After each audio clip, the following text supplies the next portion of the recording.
इसे गुड़ैल का फूल बोलते हैं और दास वड़ा भी बोलते हैं। इसे दास वड़ा भी बोलते हैं और गुड़ैल का फूल भी बोलते हैं।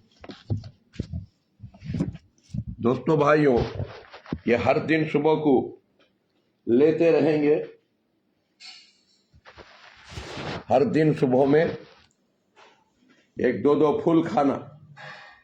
ये देखो, एक दो फूल खा के पानी, गर्म पानी पीना।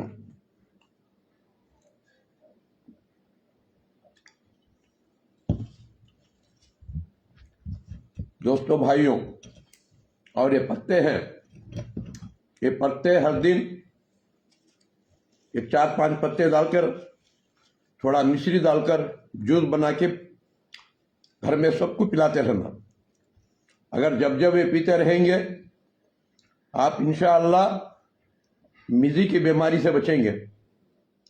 और औरतों को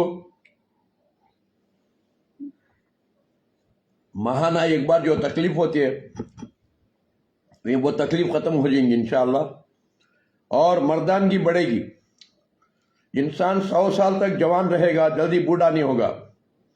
और इसका पाउडर बना लेके अगर दूध में लेते रहेंगे, आपकी किडनी में, पित्ता में कभी पत्थर नहीं आएगा और पत्थर भी खत्म हो जाएगा। मेरे दोस्तों, जैतून का तेल डाल के पीना इंशाअल्लाह।